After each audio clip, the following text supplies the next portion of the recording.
Good evening and a very warm welcome to one and all to the first Vijay Tendulkar Memorial Lecture.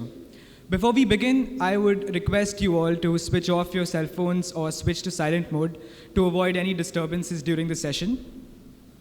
I request Dr. Ramchandra Guha to please join me on stage so we can begin the proceedings for the day.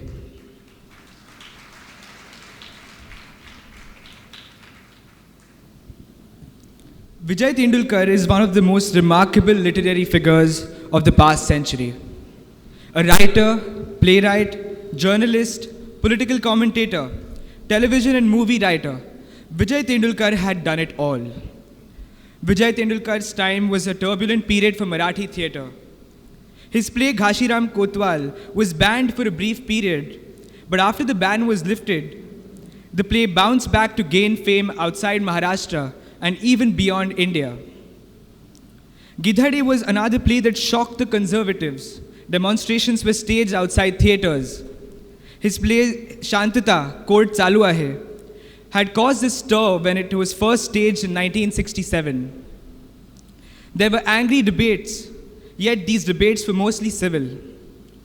His delightful play Ashi Pakhre Yeti was a hit and was staged about 1,000 times.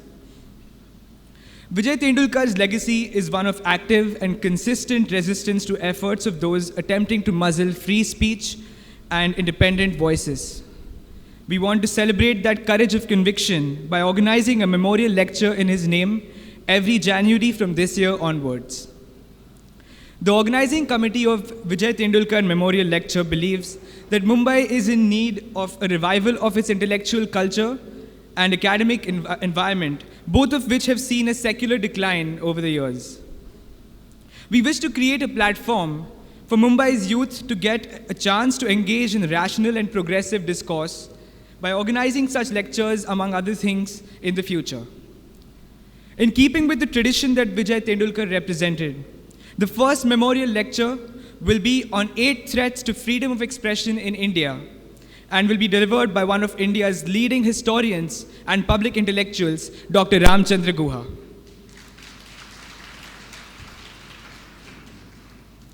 Dr. Guha's books include a pioneering environmental history, The Unquiet Woods, and an award-winning social history of cricket, A Corner of a Foreign Field. India After Gandhi, which I can say as a student of political science, is Indian Politics 101, was chosen as a book of the year by The Economist, The Washington Post, The Wall Street Journal, The San Francisco Chronicle, Time Out, Outlook, and as book of the decade in The Times of India, The Times of London, and The Hindu. His most recent book is Gandhi Before India, which was chosen as a notable book of the year by the New York Times. The New York Times has rightly referred to him as perhaps the best amongst India's non-fiction writers, and the Time magazine has even called him Indian democracy's preeminent chronicler. It is a great honor and privilege for us to have Dr. Ramchandra Guha deliver the first Vijay Tendulkar Memorial Lecture. On behalf of the organizing committee, I request Nikhil Wagle to please welcome Dr. Guha.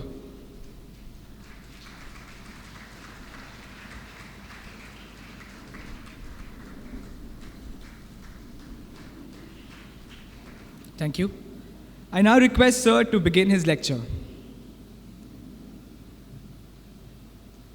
Thank you, Akshay. Thank you all. When Nikhil Wagle invited me to give this lecture, I agreed for 2 reasons. The lesser reason being that I respect Nikhil Wagle, and the greater reason being that I enormously admired Vijay Tendulkar. But there were some other reasons which Nikhil was not aware of and Akshay was not aware of, which I'd like to share with you.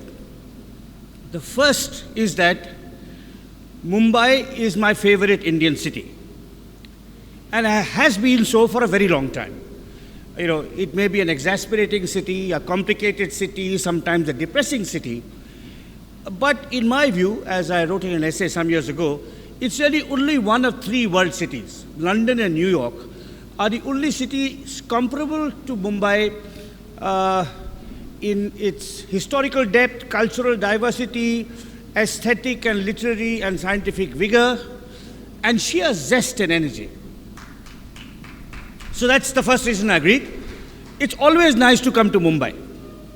Of course, I have complicated feelings about the Mumbai cricket team. And I believe, though I'm a historian, and I'm supposed to be known by my books, my proudest moment was to watch Karnataka beat Mumbai in the 1974 Ranji Trophy, the first time Mumbai had lost in 15 years. So, if you forget about Mumbai cricket, Mumbai is my favorite city. So that's the first reason I was delighted. The second reason, and again this is something Nikhil would not have known, is that my father and grandfather were both graduates of the University of Mumbai. So it's wonderful to be speaking here in this convocation hall. My grandfather was a student of Grant Medical College. He came from Bangalore, which is my hometown, to do a degree which took 3 years. He took 11 years. So much so that forever afterwards, he was known in the family as Bombay Pa. Appa jo Bombay gaye the aur bahut saalon ke baad lauटे. So my grandfather was a graduate of Bombay University, and so was my father, but indirectly. My father did a doctorate at the Indian Institute of Science, Bangalore, which in the 1940s could not award its own degrees. So his degree, which I proudly possess, is from the University of Bombay. That's the second reason. But there's also a third reason, which has to do with Tendulkar. I myself studied in the University of Delhi, at the Delhi School of Economics, where Vijay Tendulkar's younger brother, Suresh Tendulkar, was one of my students. Suresh Tendulkar, who died some years ago, one of my teachers, I beg your pardon. Suresh Tendulkar was one of my teachers. Suresh Tendulkar, who died some years ago, was like his brother, a person of enormous principle and integrity. And of course, I had deeply fond memories of him as a teacher and later as a friend. But he also appears in a play by Tendulkar, indirectly. This play is Kamala, which many of you would have seen. And when Tendulkar wrote Kamala, his brother Suresh was a professor at the Delhi School of Economics. And so slyly, mischievously, because sibling rivalry is an important part of family life, he introduced a snatch of dialogue indirectly referring to his brother. Those of you who have read Kamala will remember that it has two journalists as the main protagonists. One is the person who buys this lady Kamala, who's an ambitious, careerist young journalist, and there is the older nationalist who's has an idealistic notion of the profession. And at some stage, one of the characters said, "अरे वो Delhi School of Economics में poverty line बक करते रहते हैं," which is the reference to his brother Suresh Tendulkar, who designed the poverty line that we still use.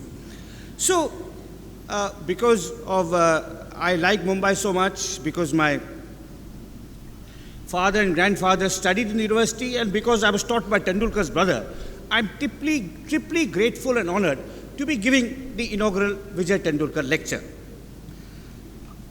I have chosen to speak on 8 threats to freedom of expression. Tendulkar himself was a solidly independent writer. I think in that sense, the organizers of this lecture are worthy emulators of Tendulkar. Tendulkar was an intensely political writer, but was never part of any political party. This is a theme I'll return to in my talk, and I'd like to repeat it.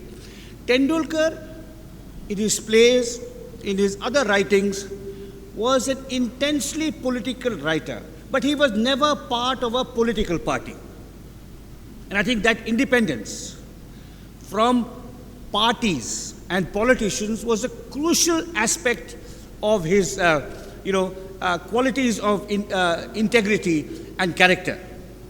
And of course, he showed great courage in facing down reactionaries and bigots.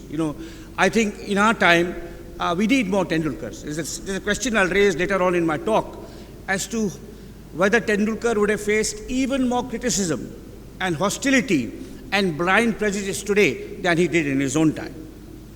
So I'm going to speak on 8 threats to freedom of expression in India. But I'm going to begin by quoting another writer who for the moment shall remain nameless.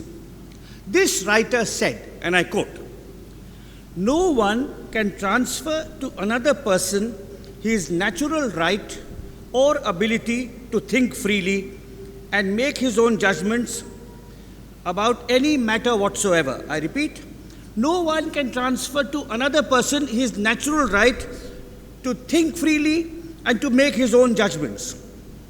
That is why a government which seeks to control minds is considered oppressive. So this is a writer saying, a government which seeks to control minds is oppressive. And this writer further observes, a government which denies each person freedom to speak and to communicate what they think will be a very violent government. A government which denies each person freedom to speak and to communicate what they think will be a very violent government, whereas a state where everyone is conceded this freedom to think as they like will be a moderate government. Who was this wise writer? This was the philosopher Thomas Spinoza, writing in 1670, almost 500 years ago. Now, Spinoza was a great early proponent of liberty, who was, of course, far ahead of his time. He was living in a time where you had monarchs and autocrats and despotic regimes. That each person must have the freedom to speak, to think, to articulate what they feel, and government cannot take away this right of freedom. By this definition, how democratic is India, the Republic of India, our country? In my book, India After Gandhi, published 9 years ago, I referred to India as a 50-50 democracy. Now, this was a line I borrowed or adapted from the great Bollywood comic actor Johnny Walker, who in a film was asked, was repeatedly was asked by his boss. He was playing a sidekick to a smuggler. And the smuggler would ask him, what are my chances of getting this girl? What are my chances of successfully robbing the bank? And Johnny Walker would say, boss, 50-50. And I kind of adapted that to my definition of Indian democracy. And I said, India is a 50-50 democracy. What did I mean by this? I meant that there are some areas in which India is certifiably and thoroughly democratic. For example, we have free and fair elections. That's not something our neighboring countries always have. In our neighboring countries, instead of general elections, sometimes they have the election of the generals. So free and fair elections is something we have clearly, and that's a sine qua non of democracy, democratic participation, multi-party participation. We also have the free movement of people. So if I wished, I could live and study and work in Mumbai. In China, for example, to move from one city to another, you need a state permit. So, in terms of free and fair elections, free movement of people, the freedom to choose your friends, we are democratic. But in other respects, we are not properly democratic. For example, the rule of law. Whenever I hear a politician on television ponderously proclaiming the rule of law must prevail, I wonder if that politician has entered an Indian prison or an Indian court. The system of criminal justice in this country is deeply deficient. Our lower courts are ridden with corruption, and even our higher courts are not exempt from corruption. Shanti Bhushan, who has practiced in the Supreme Court for more than 60 years and is one of our most admirable and respected senior advocates, has made a list of 16 chief justices he served under, of which 8 were honest and 8 were corrupt, and he handed over this list in a sealed envelope to the Chief Justice, who was too nervous to open it. Actually, I want to know what is in that piece of paper, and so do other people in this audience. So the rule of law is imperfect. The civil service and the police is not independent. In a proper democracy, the police and the civil service must be independent of political control. That is not the case in our country. And of course, we have curbs to free expression. So when I call India a 50-50 democracy, I'm arguing that we are a democracy but an imperfect one. That in several respects, such as the rule of law, the independence of the civil service, the freedom of expression of writers and journalists, we are noticeably less democratic than, for example, Canada or Sweden or Australia or Denmark. And I've got to focus in my talk today, in memory of the great writer, great and courageous writer Vijay Tendulkar, on freedom of expression, on the threats to freedom of expression in India. And I'm going to outline for you what I consider to be 8 major threats. You could add to this list, there could be 9 or 10 or 11, but for my purposes, I've chosen 8. But before I begin enumerating and explaining each threat, let me ask the question, should there be any limits to free speech? What about hate speech? What about Nazis? What about people who call for the extermination of certain races or certain religions? What about those who advocate violence? What are the limits to free speech? What should be these limits? And let me quote Spinoza again. In the same book of 1670, where he argued for freedom of expression, he added a significant caveat. He said, the state must grant freedom of expression, but it is very dangerous to concede it without any restriction. For this reason, we must ask how far this freedom ought to be granted so as to be consistent with the stability of the state. So even Spinoza recognized there must be some limits. What should these limits be? There's a very large debate among legal specialists and political scientists on this. I'm a historian, so I'm not going to go into that abstract and philosophical debate. But I'm going to quote Mahatma Gandhi. In 1910, Mahatma Gandhi's book, Hind Swaraj, was banned by the British. And in protesting this ban, he wrote, this is Gandhi saying, in my humble opinion, every man has the right to hold any opinion he does and to give effect to it so long as in doing so he does not use physical violence against anybody. So this is Gandhi's definition, which I think is a very valuable one. I would amend it slightly. I would say every man or woman, Gandhi is writing in 1910, so his language is not sufficiently gender sensitive, but today I would say every man or woman has a right to hold any opinion he or she chooses and to give effect to it also, so long as in doing so, he or she does not use or advocate physical violence against anybody. Even the advocacy of violence. If your language is such where you're explicitly saying, condoning crimes against women or attacks on minorities, then perhaps we need to curb free speech. But if there is no such explicit or implicit, explicit, not just implicit, as long as there is no such explicit advocacy of violence against some other citizen or group of citizens, I think there should be freedom of expression. Let me come now to the list of 9 threats to freedom of expression in India. The first threat is the retention in our statute books of archaic colonial laws, laws framed in the middle of the 19th century, which are still widely and ubiquitously, and in my view, recklessly used to ban books, films, magazines, works of art. These archaic provisions include Section 153, defined as wantonly giving provocation with intent to cause riot. Section 153A, promoting enmity between different groups on grounds of religion, race, residence, etc. Section 295, defining a place of worship. Section 295A, deliberate and malicious acts. Section 298, uttering words, etc., with intent to wound. Section 505, statements conducive to public mischief.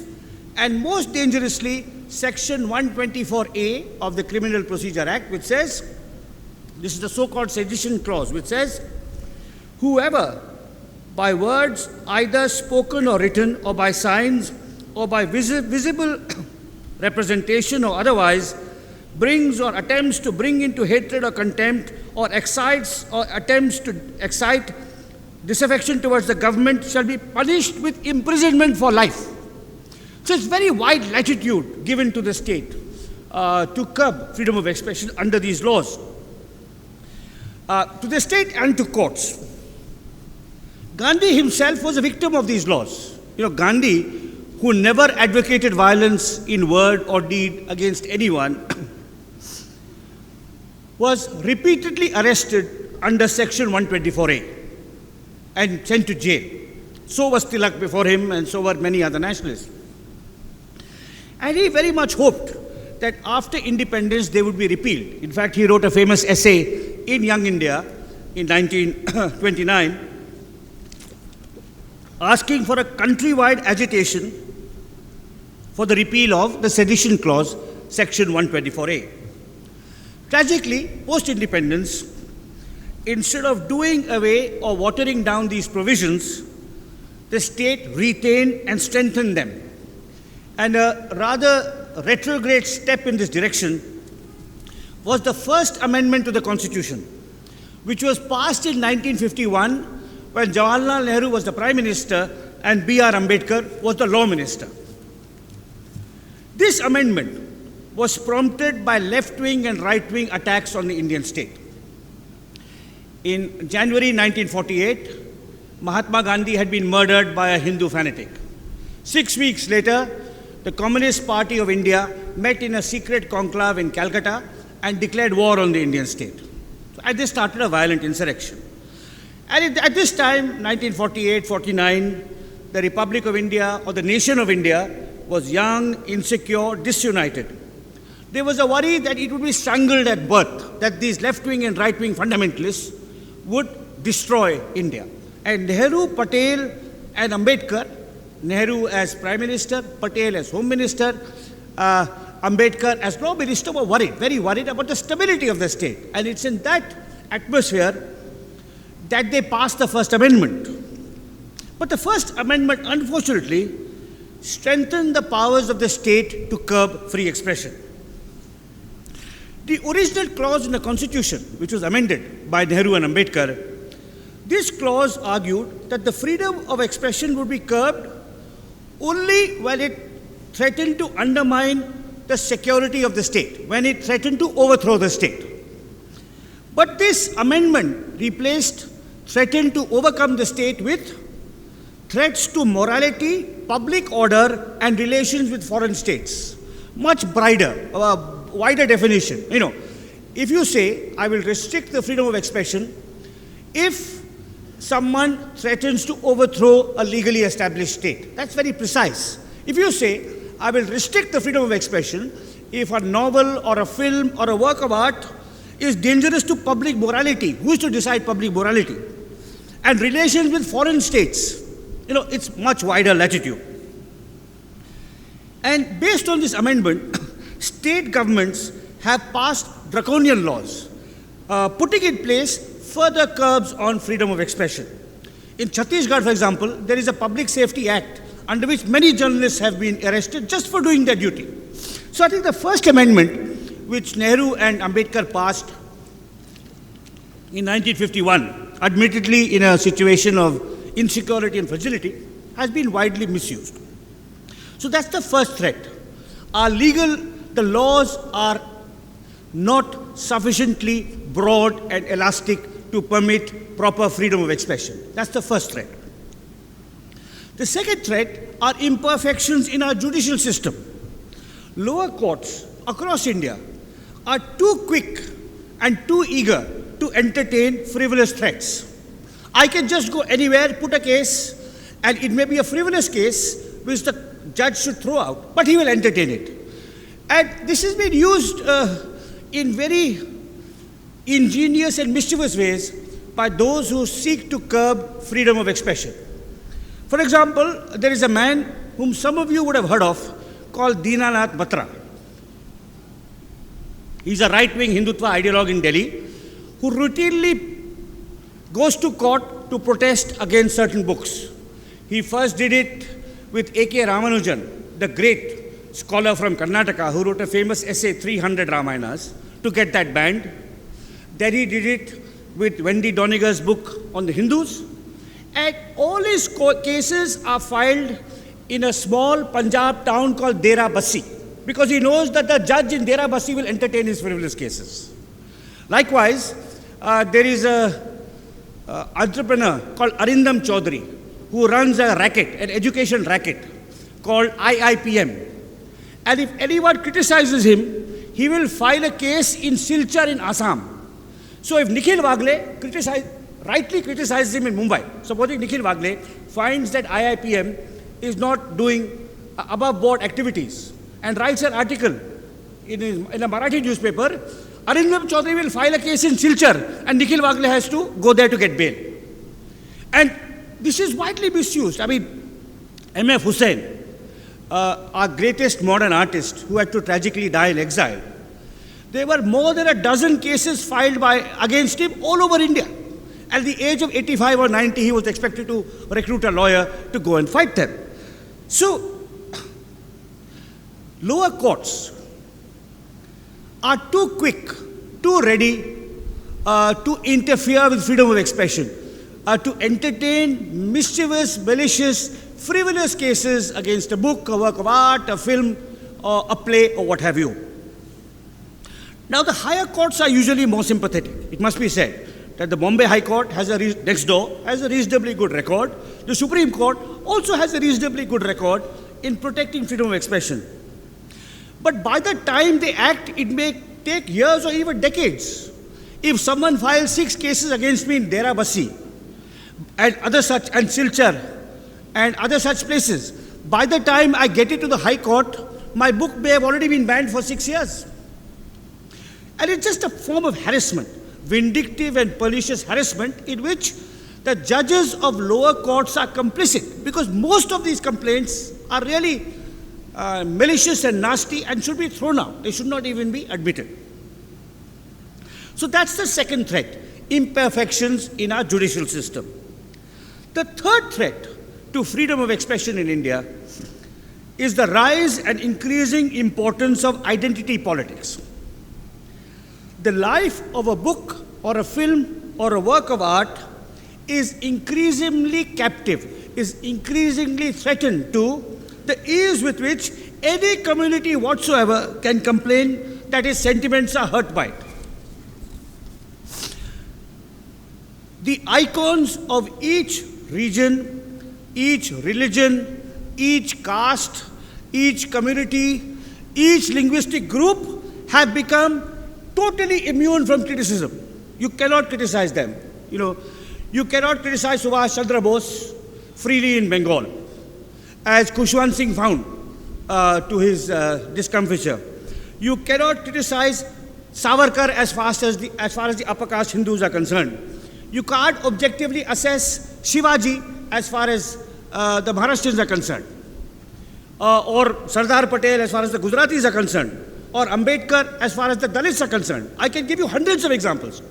The icon of every region, religion, caste, community, linguistic group has been made totally immune from scholarly or artistic assessment. Even if it's the most serious, sober, rigorous, objective assessment, no chance. Someone will file a case against you. And there is one exception to this, and that is Mahatma Gandhi. Mahatma Gandhi is the only Indian icon whom every Indian is free to criticize. Why? Because he belongs to no one and to everyone. So that's the extraordinary thing. That you can freely criticize Mahatma Gandhi, no problem. But try with Savarkar, Ambedkar, Shivaji, Bose, XYZ, Rajiv Gandhi, whatever, you'll get into trouble. That's it. So I think this is the identity politics is increasingly posing a threat to freedom of expression. It intimidates writers, artists, filmmakers, and it inhibits their creativity, it inhibits scholarship, it inhibits fair and free and proper discourse. That's reason number 3. Reason number 4 is the behavior of the police force. Even when the courts, such as the higher courts, are on the side of the writer or the filmmaker or the artist, the police generally side with the gundas who harass them. I mean, a good example is right here in Maharashtra. When the High Court overturned the government's ban on James Lane's book on Shivaji, but the publisher was too scared to stock it because the police would not protect the showroom. In Gujarat, a wonderful piece of art, the Hussain Doshi Gufa. I don't know whether you've seen it. It's a collaboration between Hussain and one of our greatest living artists, Balkrishna Doshi. It's a cave, beautifully designed cave, designed by Doshi, in which Hussein's paintings are. Right-wing activists vandalized it, the police were looking on. And this happens regularly. Even if the courts say this film does not violate any section of the Criminal Procedure Code, it must be permitted to be shown, there'll be harassment. In my native state, Karnataka, in Mangalore, recently a film was not allowed to be shown because the actor had made some statements which right-wing elements felt were, whatever, as they always say, anti-national. And there's no ban on this film. It can be shown. But gundas will come, and the police, who are supposed to uphold the law, because the film has been cleared by the censor board, and it should be allowed to be shown, the police will always, usually, not always, usually take the side of the vandals and the bigots against the artist and the filmmaker. So that's threat number 4. They just stand by and watch while artists and filmmakers are attacked. The 5th threat is the pusillanimity of politicians. No major Indian politician, no major Indian political party has ever supported writers, artists, or filmmakers against thugs and bigots. I want to repeat this. No major Indian politician, no major Indian political party has ever supported writers, artists, or filmmakers against thugs and bigots. It was Rajiv Gandhi who banned satiric verses even before Ayatollah Khomeini did. It was Jyoti Basu and the Left Front who did not allow Taslima Nasreen to live in West Bengal. It was Narendra Modi who destroyed the art department of the MS University in Baroda. It was Jayalalitha who did not intervene when the Tamil writer Perumal Murugan was threatened with murder by caste extremists. So across the board, the Congress Party, the BJP, the Shiv Sena, the Communists, it doesn't matter. No major Indian politician, no Indian political party has ever consistently upheld the right of freedom of expression. Politicians across all parties bow down before bigots and sometimes use state power to bully editors and journalists. No, this is something which is, I think, an abysmal black mark on our democracy, that not a single major politician or political party has ever stood up for freedom of expression. A related problem to this is the peculiar structure of media ownership in our country, where many media proprietors have other commercial interests. In other countries, for example, the United States, you are not allowed this cross-ownership. Rupert Murdoch cannot own a steel mill. But in India, you can own a steel mill and a newspaper. So if you're a proprietor, and this happens all the time, so I don't even have to give specific examples, it happens all the time. If you're a steel mill owner who starts a newspaper, and the newspaper has some brave and intrepid journalists who want to speak about, shall we say, farmer suicide and the culpability of the state government. The state chief minister, it can be any state, will call the media owner and say, we will put an income tax case on your steel mill unless you sack that journalist. So this means that media proprietors are often afraid. They don't want to harass the authorities, who, because of that, holdings in other industries apart from the media. The sixth threat, which is linked to this, is the dependence of the media on government advertisements. And this is especially true in the regional and sub-regional press. District newspapers, for example, rely a lot on ads for tenders and contracts issued by the different government departments. So they can't criticize the state-level minister or the MLA freely. So editors and journalists have censor because their main source of ads is state government advertisements. A seventh threat is the dependence of the mainstream metropolitan media on commercial advertisements. This is particularly true in the case of the English language newspapers and the TV channels that cater to the affluent middle classes. Companies that make products that have damaging effects are rarely criticized for fear that ads will be pulled. In fact, from the Ambanis to the Tatas, industrial houses have withdrawn ads from magazines, TV channels that have run well-researched but critical stories on their activities.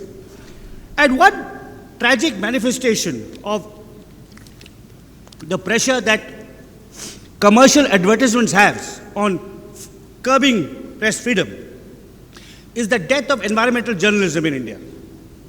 In the 70s and 80s, you had a fantastic group of environmental journalists. But after economic liberalization, the growing importance of the corporate classes, newspapers are very nervous. Because if you write about a chemical factory, you're likely to talk about the pollution of a river. If you talk about a big mining company, you are sooner or later going to find out that mining company is dispossessing Adivasis of their land. So across the board, newspapers have got rid of their environmental correspondence. As I sometimes say, only partly in jest, in the 1970s and 80s, every newspaper, major newspaper, including Indian languages, had an environmental correspondent. Today, those environmental correspondents have been either laid off or redesignated as stock market correspondents. So I think this is also a major threat. Let me just quickly enumerate the 7 threats I've talked about. Archaic colonial laws, these strengthened by the First Amendment, that's threat number 1. Threat number 2, imperfections in our judicial system. Threat number 3, the rise and increasing importance of identity politics.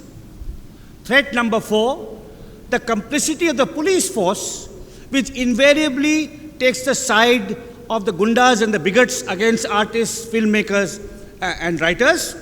Threat number 5, the pusillanimity or malevolence of politicians across parties for whom freedom of expression does not matter at all. Threat number 6, dependence of the media on government advertisements. Threat number 7, dependence of the media on commercial advertisements. Now I come to my last threat, which is the threat which I think not enough people are aware of. And that is, that involves a self-criticism of my community of writers. And that's where the example of Vijay Tendulkar is so admirable. I said in my introduction that Vijay Tendulkar was an intensely political writer who never identified with a political party or a politician. And they are, sadly so, not enough writers who have that complete and total independence of mind. Many writers, and I would include filmmakers and artists across India, are ideologically driven. They are allied with some party or some politician. In my view, a writer, filmmaker, artist, at least a writer and a filmmaker, must follow the dictum of George Orwell. George Orwell famously said, a writer must never be a loyal member of a political party. And I would add, must not be a disloyal member of a political party either. A writer must never be a member of a political party, full stop. You know, by all means, decide to join a political party, but then recognize your literary or artistic independence is at stake. If you want to continue as a writer or as a scholar, as a filmmaker, never join a political party. That's the maxim I follow. That's the maxim Vijay Tendulkar followed. But it's not a maxim that other people may follow.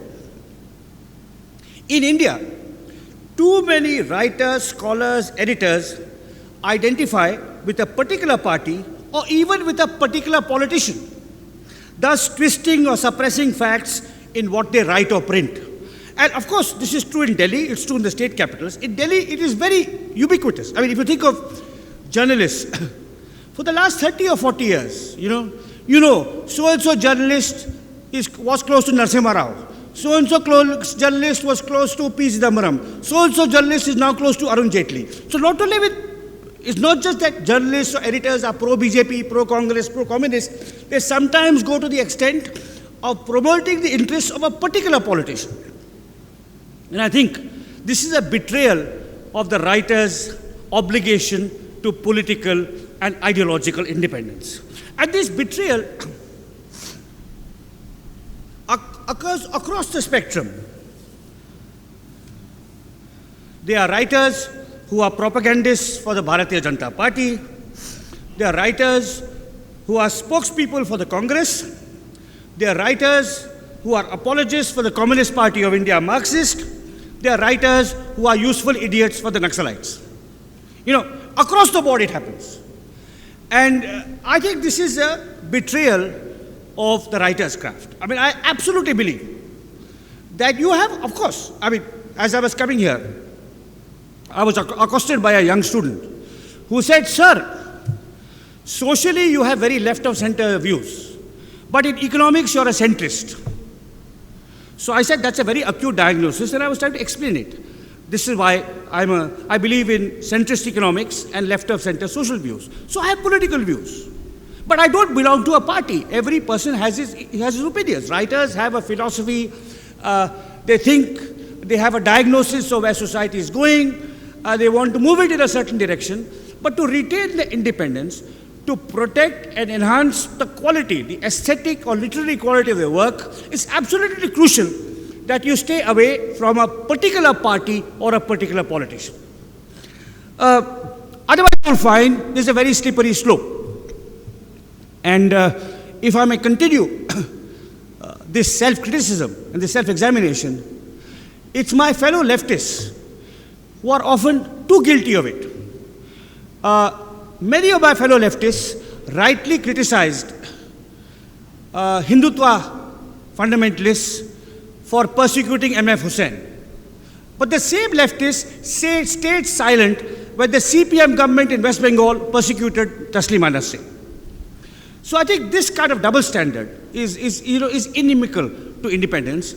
And more writers today, more filmmakers today, more playwrights today, more journalists and editors today should take inspiration from Vijay Tendulkar. Because one of his great qualities, and apart from the quality of his plays, apart from his literary contributions to Marathi and Indian and global theatre, we must respect the man for his integrity, for his independence, for his courage, and for not making compromises of any kind. And that is a quality, I think, that bears repeating and enhancing today. So, I've outlined 8 threats to freedom of expression. And these 8 threats, singly and collectively, are things we should be more conscious of, more aware of, should try and reform and remove. Now, if you compare India to other countries, as I did in the beginning of my talk, our writers, artists, journalists, and filmmakers are much freer than in semi-totalitarian countries like China or Russia. So, there's no question that what I do or what Nikhil Wagle does or what Anand Patwardhan does, I see him here, would not be possible in China or Russia. So we are freer than we would be in totalitarian countries like China or Russia. But we are distinctly unfree, as Nikhil Wagle and Anand Patwardhan have found, when compared to their counterparts in thoroughbred democracies like Sweden or China. Sweden or Canada, I beg your pardon. So we stand somewhere in between. In the respect of freedom of expression, we are better off than China, Russia, and some other countries like that. But we are much worse off than Sweden, Canada, France, America, Australia, and so on. So we stand somewhere in between. And it's important to recognize that these threats to freedom of expression have existed almost since independence. There was never a golden age. I'll ask the question in a minute. Are we worse off today than we were 5 years ago? I'll ask that question, I'll come to it. But we were never properly free. There were always curbs. The 8 curbs I've identified operated in different ways.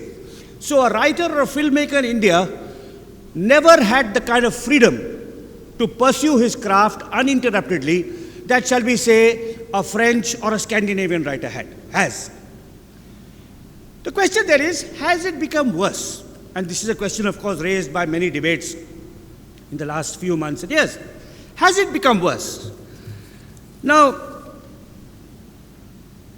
as a historian, I'm always hesitant to pass a quick judgment on the present. I think a historian needs about 20 years distance.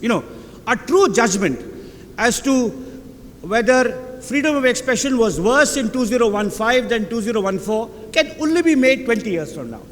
But still I feel, tentatively, hesitantly, I would argue that in the last 3 or 4 years, perhaps the intensity of the threats to free expression in India has increased. Whether it's increased a bit or increased greatly, we can't say, but it has increased. And there are 2 manifestations of this increase. The first are the murders of Govind Pansare, Narendra Dabholkar, and M.M. Kalburgi. Because these murders take the threats to a new level, that of physical elimination. It's not just that I go to a court to ban a book. It's just not that I recruit some gundas to vandalize a cinema house because somebody's film is playing there. It's not just that I blacken the face of a playwright because I don't like what he says. I actually go and murder them. And I think that's something we should take note of. That in the past, books were banned, books were burnt, films were censored, artworks were vandalized. Now, writers and artists are actually killed for their views. Now, that is, I think, quite worrying, perhaps even frightening. Now, if you look at those 3 murders I mentioned, the murder of Dabholkar took place when the Congress was in power in Maharashtra and the Congress was in power in Delhi. The murder of Kalburgi took place when the Congress was in power in Karnataka, the BJP was in power in Delhi.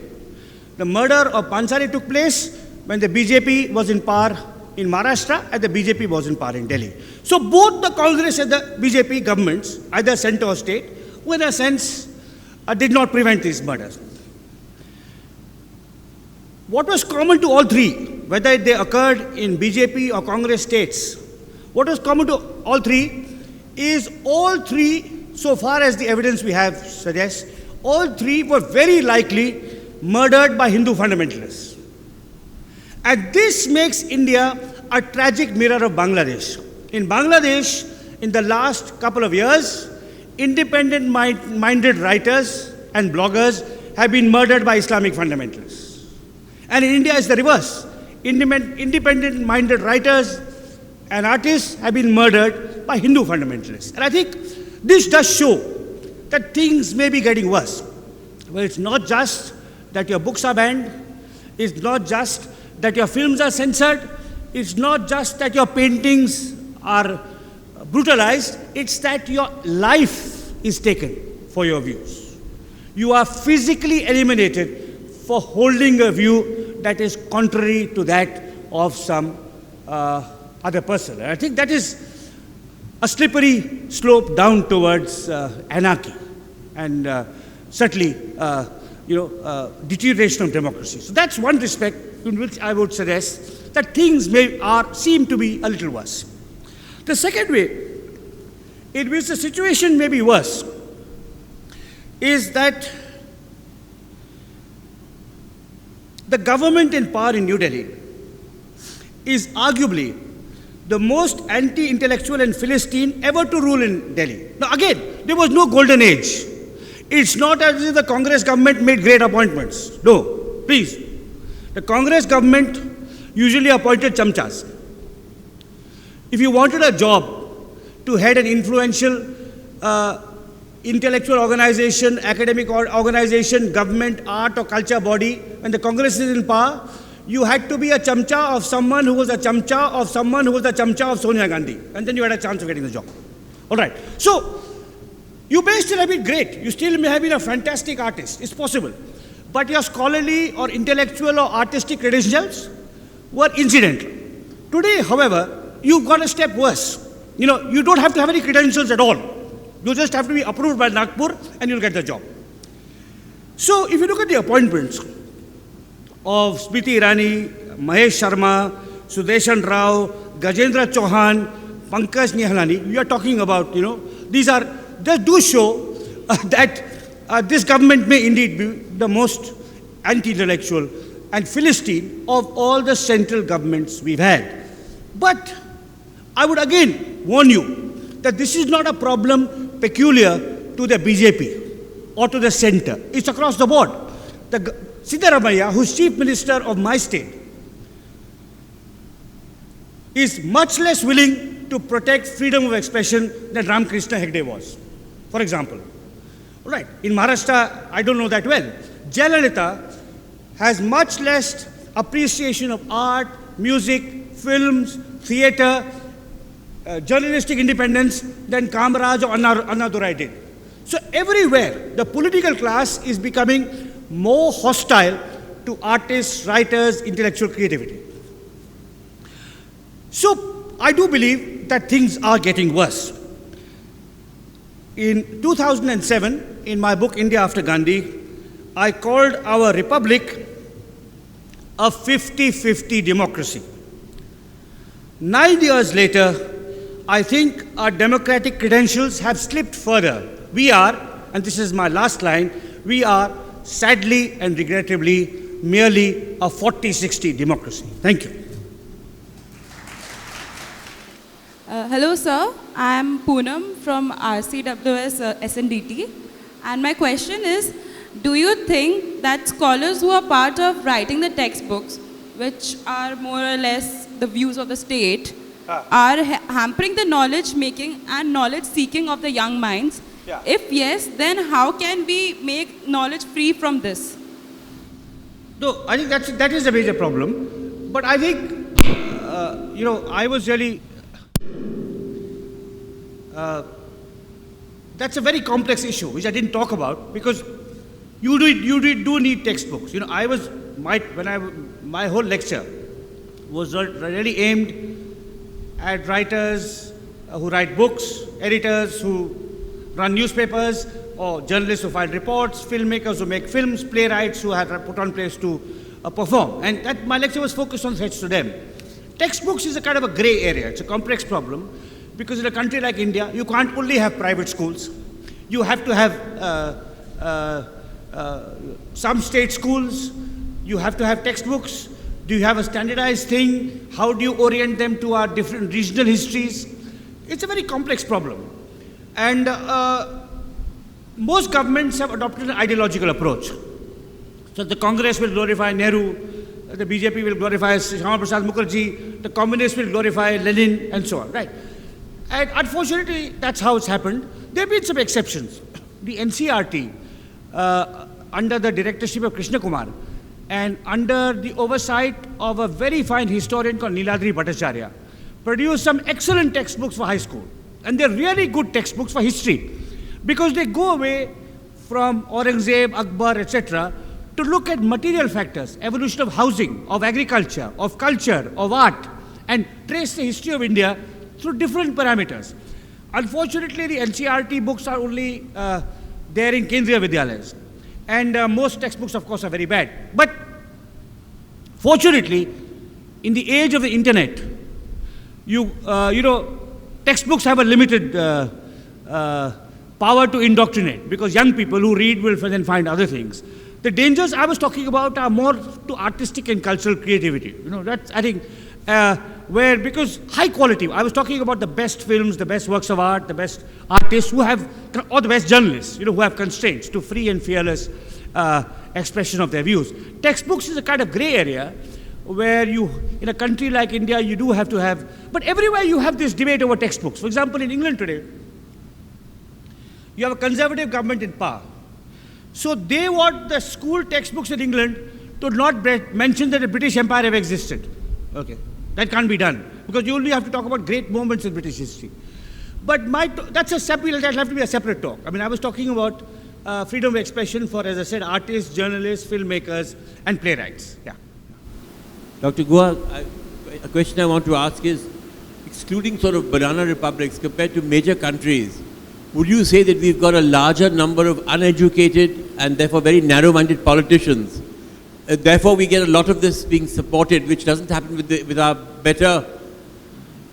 No. And we get a government we deserve, therefore. I don't think so. I think there's a peculiar... We are an imperfect democracy. I don't think our politicians are uneducated. They may be, even if they're uneducated, they're more crafty than you think. So it's a question about, there's a very good work on... very good and disturbing work on how, particularly in North India, perhaps also in West India, polarization before an election helps you win an election. So, the rise of identity politics is aimed cynically and instrumentally by very intelligent politicians, intelligent and amoral politicians, at capturing state power. I would not call them uneducated, I would not call them stupid, I would certainly call them Philistine and anti-intellectual, that they don't understand that art and literature and plays and films are absolutely fundamental to the growth of a democracy and intolerant. But I don't think they're necessarily, they're sometimes very smart in the way they use things. My name is Professor Dutt, Sitesh Dutt. I'm a management professor, but I read all your articles and I'm very much impressed by it. Now, this is an age of violence. You're seeing Kalburgi being murdered. You're seeing whoever has a mind of his own is to be done away with. Now, this is not a new phenomenon. Even Socrates had to be poisoned. Aren't you scared? And I don't mind if you don't answer that question. It's perfectly okay with me. Are you scared about losing your life? I'll answer it, yeah. Firstly, I'll say, let me give a slightly long-winded answer to, and it's linked to the question asked about politicians. There was a moment in our recent history when a politician could have taken an effective stand for freedom of expression. And this was the most educated Prime Minister we've ever had, Dr. Manmohan Singh. Tripos from Cambridge, PhD from Oxford. In 2010, when Hussain was still alive, a proposal went to him which said, in the next Republic Day Awards, you should give M.F. Hussain the Bharat Ratna and Salman Rushdie the Padma Vibhushan. So you will equally offend Hindutva bigots and Islamic bigots and recognize the greatness of Hussain and Salman Rushdie. And I think that's an objective assessment. I think Hussain deserved the Bharat Ratna. Rushdie did not deserve the Bharat Ratna, but at least the Padma Vibhushan. And if Manmohan Singh, who's such an intelligent man, if he had done that, just think, it could have been a blow for all of us, right? So I think there have been moments where you could have, where the politicians per se could have actually struck a blow without losing their vote banks, thinking about the larger good of India. Your question, am I scared? one is I have to do what I have to do. Meri majburi hai. Right. All right. So that's one thing. But I don't pretend to be particularly brave. I think Nikhil and Anand Patwardhan are much braver than me. I'll say that, and I mean this. And I'll also say this, that it's arguable that writers in English are protected, whereas writers in Indian languages are more vulnerable. Because writers in English are protected by the international press. Ban Ki-moon is not going to write about Kalburgi. But if something tomorrow happens to a great Indian intellectual who writes in English, shall we say Amartya Sen, God forbid, or Amila Thapar, Ban Ki-moon will say something. So I think writers in our languages are much more vulnerable. And that's why what was common to Kalburgi, Davolkar and Pansare was not just that they were free thinkers, free-spirited people, it's that they wrote in their mother tongue. So I think so we have to fear more for them, and I think that's why, one has to say about it. Yeah, there's a young man there at the back, yeah. There, at the back. I have the mic. Go ahead. Sir, of the two major political parties in India, one is blatantly majoritarian while the other has misused the term secularism. Yeah. In this context, what do you think is the future of the secular principles based on which our country was founded? What is the future of? Secular principles of the country, based on which our country was founded. I think that's we have to be a separate debate. That'll have to be a different debate. So I just want to focus really on freedom of expression here. So we'll have to keep that. My name is Vijay Chauhan. I am a social activist associated with Narmada Bachao Andolan. Yeah. My question to you is, in all your 8 threads which you mentioned, I was hoping to have thread to the people's movement in the country and the way and manner in which they are being crushed in this country. For last so many years, again, not any particular reference to any particular regime, but the other day, one of our activists, 93 years old, who has been fighting for the tribals, Mr. Bhuskute, the way he has been beaten by the police to quieten his voice, I think something needs to be mentioned Absolutely. about that too. And thank you. Thank you for your very pertinent comment. And it's a very, I should of course have, I take your criticism in the right spirit. And next time I give this lecture, I'll have, I hope, a longer discussion. Maybe I was being, like many people, thinking only of my own tribe, thinking of writers and artists and filmmakers. But you're absolutely right. I referred to the Public Safety Act in Chhattisgarh. But it's very true that, for activists all over, that this is widely misused. Not just this provision, but 144 and many other provisions in our colonial law. It's interesting that the right-wing activists refer to people like me, like Macaulay Putra. But they do nothing about Macaulay's Indian Penal Code. They want to have that. And you're absolutely right. I think across India, non-violent activists, activists who don't use violence, are falsely accused of waging war against the state, are falsely branded Naxalites. It's happened a lot in Orissa with peaceful opposition to mining. It's happened a lot in Orissa, I know, with peaceful opposition to mining. It is true. By the way, I am totally opposed to the Naxalites. I should say this on a matter of record. I have contempt for the Naxalites. I am at those who apologize for them, because I believe violence is brutal. The history of the 20th century teaches us that left-wing violence can cause as much or more damage than right-wing violence. But I know activists in Orissa who are, because it's a remote area, journalists don't go there, they are dubbed Naxalites. So these are real issues, and they are also, I would say, they further undermine our democratic credentials. If today we are a 40-60 democracy compared to 10 years ago, it is partly because of the ubiquitous silencing of non-violent movements. And I think there are these provisions, and it's also linked to the provisions in the law that exist to silence them. The Sedition Act, under which Gandhi was jailed, is still there. And Gandhi was jailed for writing an article in Young India. That's what he was jailed for. So I think, thank you for that criticism. And it's a very valid and pertinent one. That the threats are not just to writers, artists, filmmakers. Though those are there and must be recognized. They are there also to social activists who, in a principled and scrupulous way, eschew the use of violence. I don't think that if the Sri Ram Sene or the Naxalites use violence, that's a different thing, or threaten violence. I mean, for example, in Bastar, I should say, Bastar is an area I know well. And this is partly why I have no time for apologies for the Naxalites. In Bastar, those who criticize the Naxalites are equally likely to be killed than those who criticize the state government. But from what I know, for example, of Dalit activists in this state, for example, the Kabir Kala Manch, for example, what I know of them, I don't believe they have advocated violence, and yet cases are raised against them.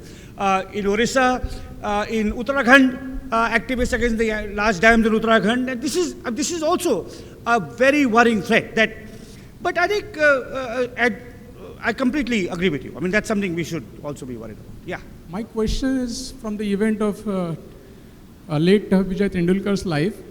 After the Gujarat riots, he famously said that he wished he could have a pistol to kill Mr. Narendra Modi. Wish he had? Wish he had a pistol to kill Narendra Modi. So how do you look at the desperation and hopelessness of a lighthouse thinkers? Of a? Of a lighthouse thinkers in the society. Does it make the impact, the way impacts the Godse's followers or the thinking alignments in the society? Writers are allowed to say foolish things. I don't want to kill Narendra Modi, okay, or anyone else. Okay, I think I think it may have been a sense of despair.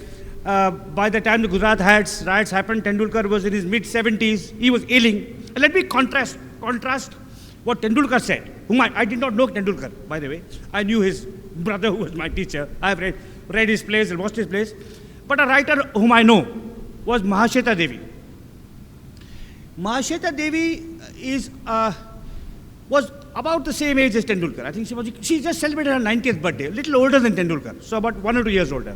In 2002, she rang me after the Gujarat riots. She drafted a letter to the president, okay, after the 2000 riots, and she called me. I don't know her well, but she had my number. And she called me in Bangalore and she said, because, Ramchandra, with a good, thick Bengali accent, she said, Ramchandra. And she likes speaking Hindi for some reason. तुम एक काम करना है, तुम अनंतमूर्ति के पास जाओ और उनसे भी चिट्ठी राष्ट्रपति को लिखाओ. So he was already, he had terrible kidney problems. She's telling me, go to Anantamurthy, a writer in your hometown, get him also to write a letter to the president about the riots. And then, as she put down the phone, I said, of course, Mahashweta, I'm going, I'll go to his house, and I will help him draft a letter, which will go under his name. And then she muttered as she put down the phone, हम मैदान नहीं छोड़ेंगे, हम मैदान नहीं छोड़ेंगे. Okay, now, I think that's, in a sense, that's more positive than what Tendulkar said, right? हम मैदान नहीं छोड़ेंगे. And she has still not left the मैदान, by the way, right? Now, so I think these are, as long as you have people like Tendulkar, Mahashweta Devi, you have models, you have exemplars. Anand Patwardhan, Nikhil Wagle, I mean, the young here, here are two truly admirable people, and there are others like that in this city. So it's not as if the situation is so bleak. You have people who espouse the values that I've been speaking of, who have faced harassment, difficulty, and have carried on. I mean, and I think that's what we have to do. Yeah. Sir, myself Pramod Chunchuar, I represent a Marathi newspaper. Yeah. You enlisted 8 threats, which included 3 regarding the media, cross ownership, government ads and commercial ads. Two. I want to ask, what are the solutions to make our media much free and independent? Because as I represent the generation of journalists who have to fight for their freedom of expression with their own editors or with their owners. Society and government comes later. So yeah. What should be the solution for this, our own struggle, and as a journalist, how we should behave in this great area of intolerance? It's a difficult, complex question. Was our media freer 30, 40 years ago? For example, in the 50s and 60s, our media, our politicians were not brutal, right? They would not make a call to a proprietor, but the media was tame and respectful. After the emergency, I think there was a flowering. today I think,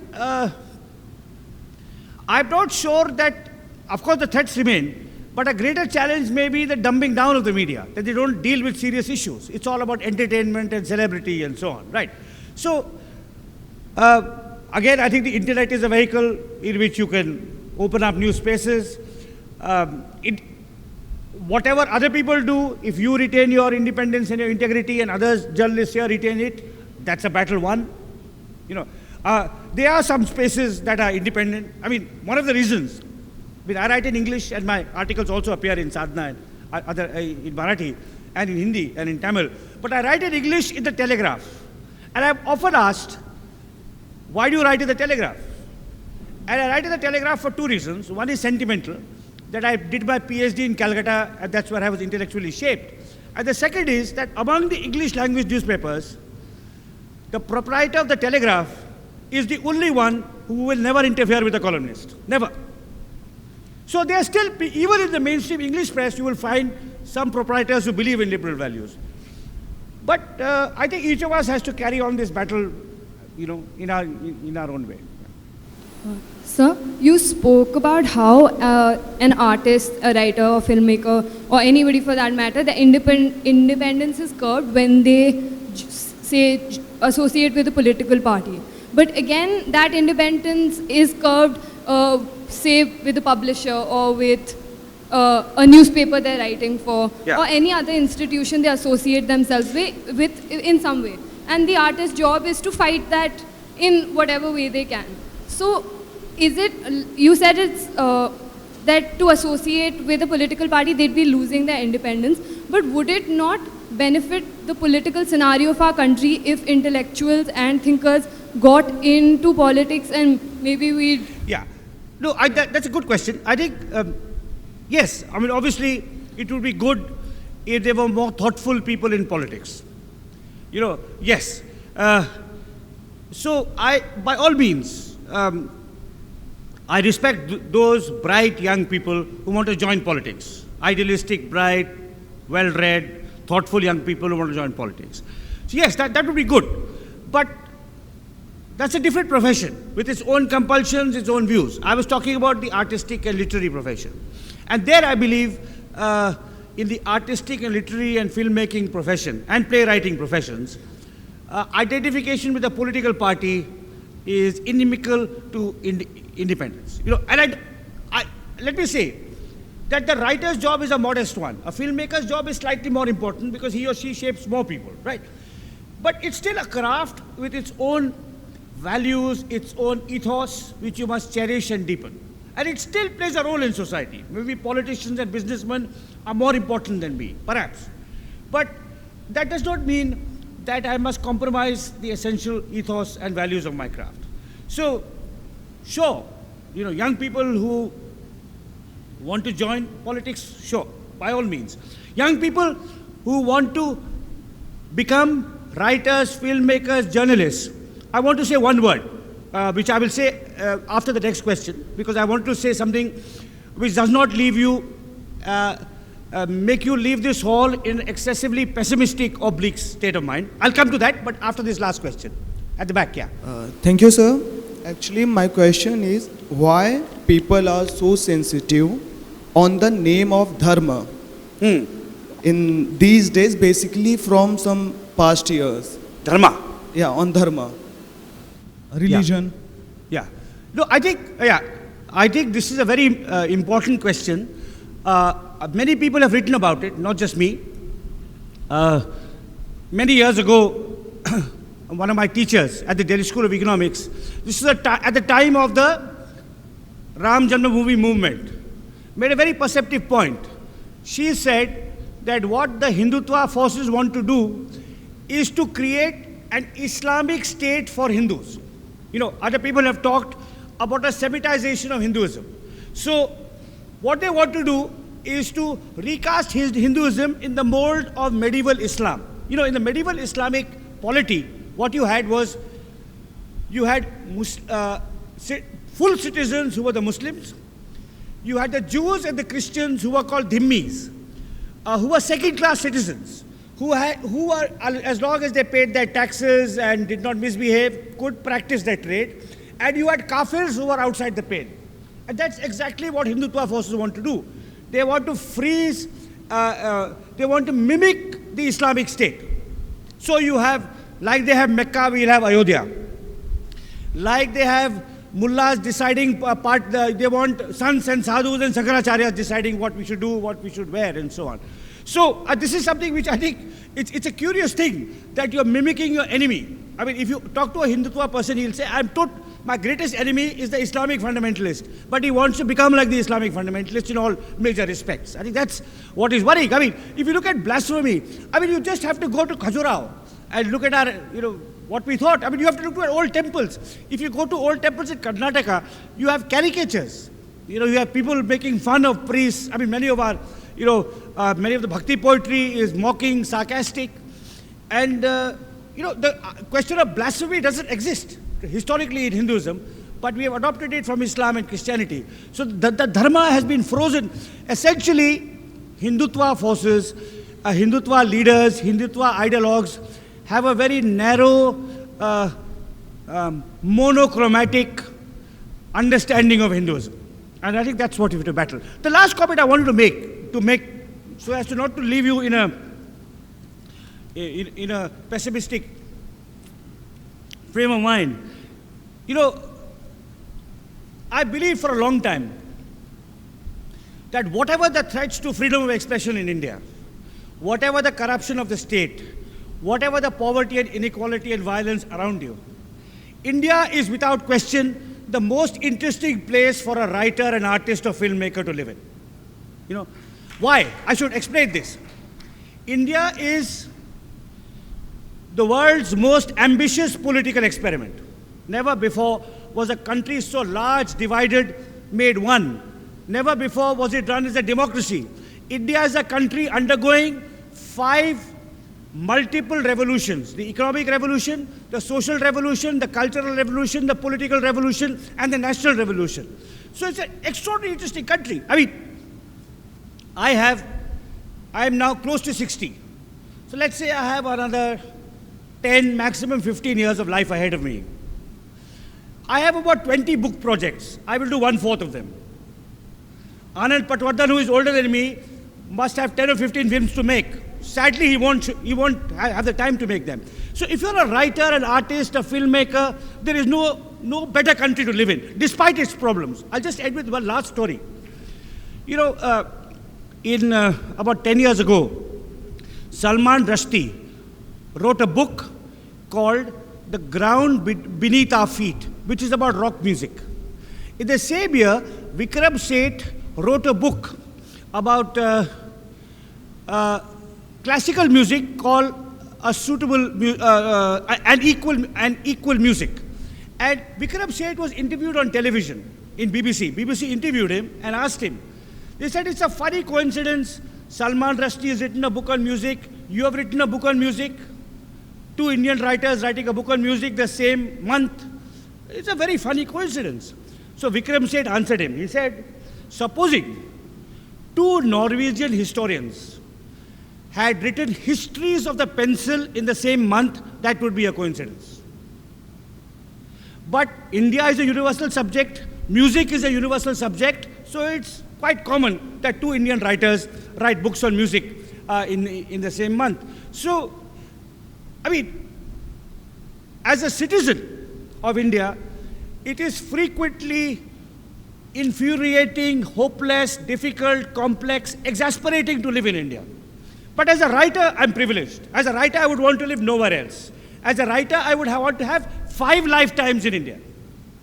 Because it's an endlessly fascinating country for anyone in the creative field. Whether you're a playwright like Tendulkar, I mean, Girish Karnad, who thankfully is still with us, maybe he have another 20 years, because I'm sure he has not said what he has to say. Our most creative people, I mean, it would be, if I was to born and live as a historian in Denmark, I'd be bored to death. I'd probably kill myself. What would I do? Right, all right. So I think the young people here who want to make careers in writing or in scholarship or in film or in theater, please don't live in a pessimistic. I mean, you're incredibly fortunate to be born in India. I mean, that's anyone in the creative field. I think it's a stroke of luck that your parents chose this land for you to be born in. Thank you.